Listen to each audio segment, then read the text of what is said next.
What's going on, Reds? Welcome back to another episode of Liverpool Latest. My name is Matt.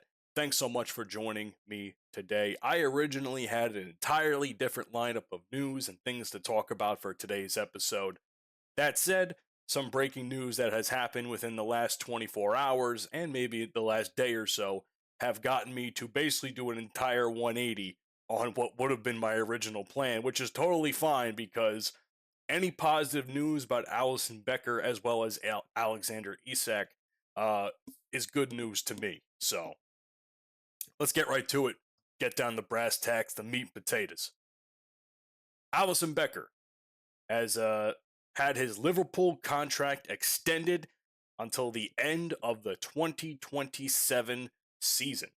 What would have expired, I believe, at the end of this season in 2026 has now basically been extended one more year, and now we have basically a whole nother season of Alisson Becker at our behest to rely on in goal for the time being, which I personally think is great news. There's no denying that despite some of Alisson's flaws, especially this season, he's probably one of the most elite keepers in the entire sport. There is a reason why he has the track record that he does, especially when it comes to Liverpool. This confirmation came from his agent, Maria Ness, and was also reported by a couple of other well-known outlets, such as Fabrizio Romano, Paul Joyce, and multiple others. So obviously, there has been a wave of positive excitement surrounding this news. Obviously, some people will ask why Liverpool would do this, which is actually funny because this kind of ties in what I originally was going to talk about. Because the original topic I was going to talk about with Alisson Becker for today's video was the fact that he had interest from other clubs in regards to his contract and getting him signed at the end of its current run. Some of those included Juventus and AC Milan. So for me, I was like, well, that's something to talk about. But now I guess with news of that coming to fruition and that being reported earlier this week, it seems as though Liverpool thought it was in their best interest to basically extend that contract another 12 months. And that basically maintains that we also have the continuity of a transition period between both him with Mamardashvili, Van Dijk as we try to find his successor as time goes on, and of course, Mohamed Salah. Here's the one thing that I worry about, though, and it kind of ties into what's been going on with him this week. Clearly, he did not play in the Gala game because he acquired an injury. We don't know when he's actually going to be coming back. That said, some people will say that he is fragile. Some people will say that he is unreliable, that he's missed too many games for someone the likes of his position. I can't not necessarily disagree with that to some extent. I think the fact of Alisson not being in net and putting Mamardashvili in is certainly a not the best idea. Granted, at the same time, when it came to that Gala loss, I cannot blame Mamardashvili for that loss at all. It was more the fact that the team could not score any of the fantastic opportunities they were getting and allowing themselves to get pushed back by a relatively somewhat inferior squad with Gala. So, despite Mamardashvili giving up that goal, it's not really all on him that we lost, which is shocking to say out of my mouth because, well, as we all know, I'm not the biggest Mamardashvili fan. So, I don't know what's going to happen in this upcoming game with Spurs because there's rumor that he could play. There's rumor that he could not play. I do have some talk about that coming up soon here. But what I will mention, though, is that we do have some other good news in addition to this extension, and that is from Paul Joyce, in the sense where Alexander Isak is nearing the end of his rehabilitation from his fractured fibula and ankle surgery that happened, well, funny enough, against the Spurs when they faced when Isak faced Mickey van der Ven and Vanderven fell on top of him as he scored a goal, thus breaking his leg. That would suck. As much as that does suck, the good news is that he is on his way back. He's still not fully training with the team, but he does have a tentative expectation to return date after the international break, which I believe is coming up in this next week or so after these round of matches that we have. Now, I'm not going to sit here and say Isak has been the best player we've had all season. He's been injured for most of it. And in addition to that, he's also had a very, very slow transition period from what he was doing at Newcastle, not training over the summer because of the whole contract negotiations he was doing with Liverpool, and then, last but not least, having a very rough period, getting injured, coming back, getting injured again, and so this year has been an absolute loss for him. Let's just call it what it is.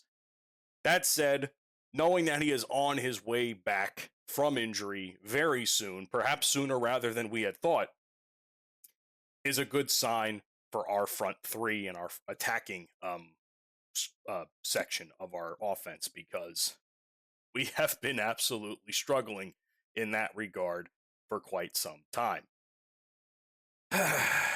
It's been something, to say the least.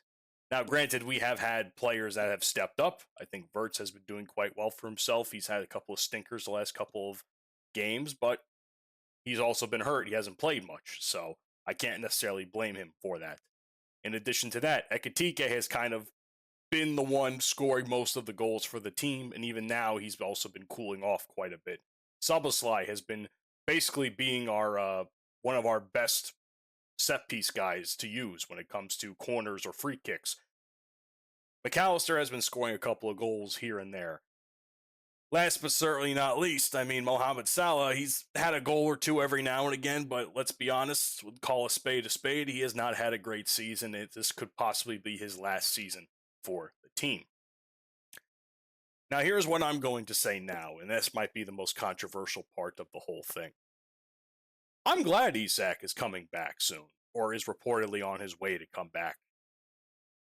That said, I quite frankly don't want him to play a single game the rest of the season. One, because I don't want him to be injured again. Two, he's already had like a really rough season already. Like, between all the injuries and now this, we're already coming to the end of the season as it is for the Premier League. The Champions League, we might have a little bit of legs to stand on here. The FA Cup, we might have a little bit more legs to stand on, maybe. But I honestly don't think we need to risk Isak right now. If Isak is going to be potentially our next crown jewel of a player and as a striker, we should probably, it is in our best interest to keep him as healthy as we possibly can. He should be training. I'm not saying he shouldn't be training, but I don't think he should be seeing full match minutes, or he should not be seeing significant match play. Subbing him on every now and again, yeah, I'm not going to argue about that one bit. But as far as him actually starting and playing 60 plus, 70 plus minutes a match, that's the no-go for me, Chief. I can't risk that. I cannot, in good conscience, tell you that that is a good idea for Arnslot or the club to play Isak, man. With everything that's been going on with him this season, why would we want to now risk him being out for the off season and have to start all over again? So I'm not arguing the fact that he needs to play. Like I said, subbing him on for like maybe the last 10 minutes of a match or something isn't a bad idea. Maybe a little bit longer, depending on how he's feeling. But I'm not going to tell you that he should be starting. I don't want him to start. There's no reason for him to start at this point. The seasons are pretty much, I don't want to say they're lost, but what's the point? We needed him weeks ago. What's he going to do for us now? If he's already been having a tough transition period to even start this season, what makes him think that he's going to be any better when he comes off injury and playing full minutes? But that is just my opinion, and I'm curious to know what you guys think about that. clearly Isak's not going to be playing against Spurs today, which is Sunday when this will be uploaded. But a couple of people who are likely to return, who I actually had no idea were hurt in the first place, were Federico Chiesa, who missed the Champions League match versus Gala from an illness, not an injury. So he has been expected to train again, or if he hasn't already been training again, and he could be part of the squad for Tottenham Hotspur versus the Tottenham Hotspurs. Which honestly, I I am kind of in a loss right now for what we do on the left side. Do we start Rio? Do we start Fetty? Do we keep? Does Gakpo somehow find his way to start in the match again? Who the hell knows? I cannot tell you what Arne Slot is thinking going in for a starting lineup of going into Tottenham. I don't. I can't.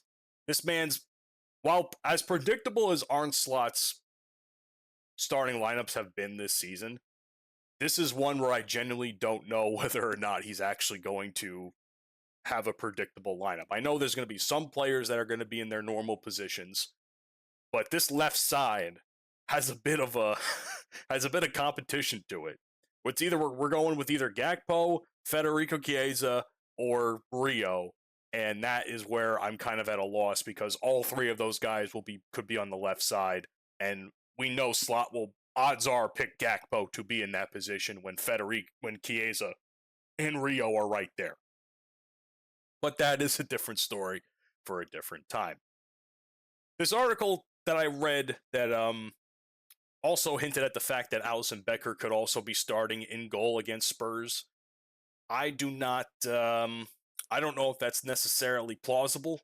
I know that it was rumored he could, but honestly, I don't know if I really want to risk him further injuring himself against a team like Spurs. And I'll get into why I say that in a minute or two, but I just don't think it's much of a point for him to. I rather would just put Mamardashvili in for another week. We need him more for Gala than we need anything, so I would rather just put Becker in versus Gala instead of risking him getting further injury against Spurs, which are, let's be honest, they're fucking garbage. Tottenham. So, but either way, what this means for us as far as the possibilities for the front line is, like I said, we could stick with Chiesa on the left. Salah will not miss the right. We know that for a fact, despite him being poor this season. Ekatike could probably start in the striker position, given the 4-2-3-1 that Slot likes to use. But like I said, either way, Gakpo is probably starting in either the left or the striking position. So I would not be shocked if one of those is wrong in some way, shape, or form. So now let's get into what really is important with this Tottenham match, and that is the current, as I pull this up really quick, the current layout for the table going into this match. Tottenham are currently sitting at 16th place with 29 points.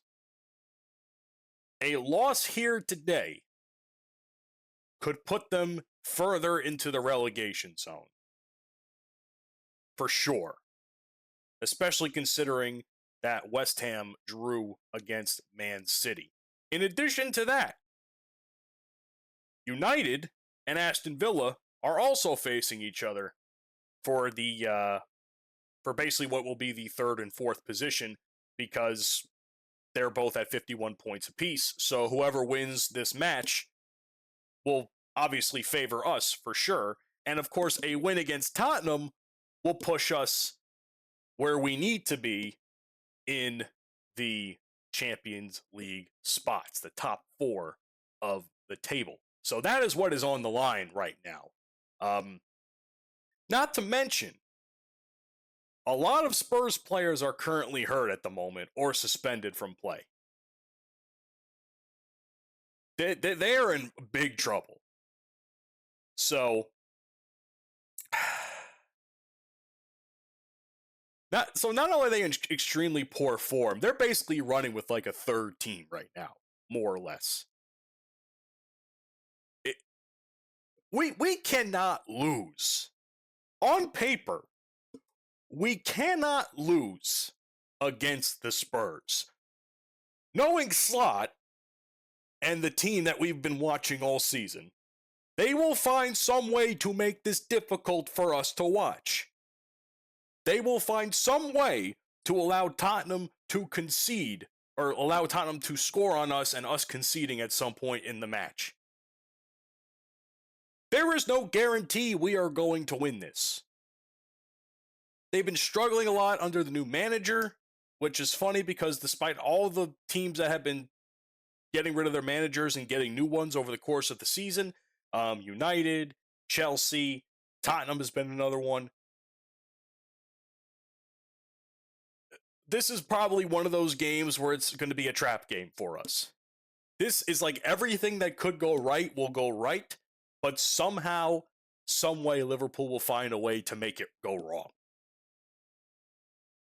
Not to mention, this match is taking place at Anfield. So we have the home advantage of the atmosphere, the waning atmosphere that Anfield has had all season.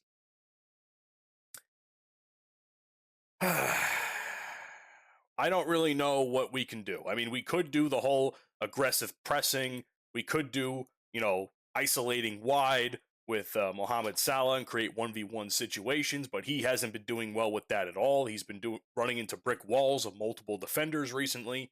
And, of course, the biggest thing is vertical midfield progression, which has been very, very difficult for us because, and even I talked about this in the last episode with Jamie Carragher, the midfield has probably been one of our weaker points this season because we are just not allowing the ball to progress properly in the midfield. And it's been hurting us more often than we like to admit. And it seems as though Carragher has been making a point of that over the course of the last few days, as I have been talking about. If the Spurs are going to do anything at all, they probably should be doing a mid-block or a back five the defensive strategy here because they know that we struggle with low block defenses and have been all season. Quick transitions for their striker or through the striker is also going to be another big thing that they have to do. And of course, direct balls forward to relieve pressure is also going to be a very big deal as well. So who are the key tactical battles we got to keep an eye on? Salah versus the Spurs left, as per usual. Salah has not been doing well this season, and like I said, and I've been pointing this out recently, he's been doing a better job running into brick walls of multiple defenders than actually getting past them because of his age. For some reason, he just doesn't have it this season, and it's hard to watch. But the fact of the matter is, Spurs defense has been fucking garbage. So if he can't find a way to get past these defenders, what does that say on Mo Salah? Does that make him equally as trash as the defenders he is going up against? And I say that as a glazer of Mohamed Salah.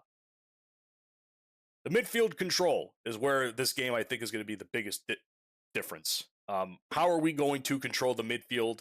Who will be in the midfield? We know Gravenberch will probably play as a defensive midfielder. McAllister, who's been rough, he's going to have to do something as well. If Szoboszlai is not playing in the midfield, if he's not playing at the right back and playing in the midfield, I think we might have a bit of a better shot. That said, I'm pretty sure Wirtz might be somewhere in there, or at least he may start, he may not start. I'm not sure. It kind of depends on what the whole deal is with him, because I know he kind of came on for a little while during the last few matches, but he's been relatively poor since coming back from injury. So it's not like anything special right now. So I really don't know what's going to happen with this midfield. I'm about as confused about the midfield as I am with the left side and what Slot's going to do there.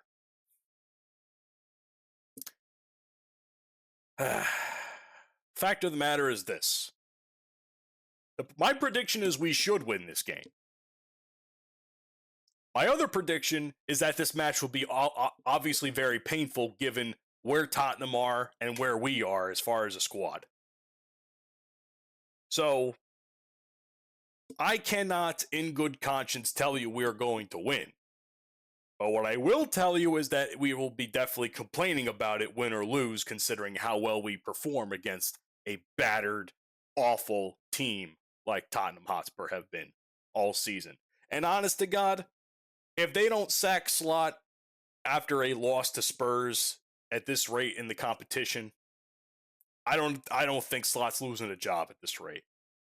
And I'm not saying I want them to lose, but if somehow we do, and by the next day we hear that Slot still has a job, then I am at a loss for this season. I cannot sit here and tell you that I am looking forward to any of this. If this was a few years ago, I would tell you we would dog walk Tottenham without a shadow of a doubt. But honestly, I am as uncertain as all of you are and as skeptical as all of you are going into this match. So, while I will be late to deliver my post-match views to you because I will not be able to post a video for Monday or Tuesday, actually, I'm not sure. What I can tell you is that you will hear from me about it regardless of how long it takes. Especially considering that we got Gala coming up soon afterwards. So, we'll see you guys on the next one, whenever that may be. And we can only hope that this match will end in a positive manner for us and hopefully project us into a much better position here on the table. Thanks for watching Liverpool Latest. Be sure to join the Liverpool Latest family because when you do, know that you never walk alone.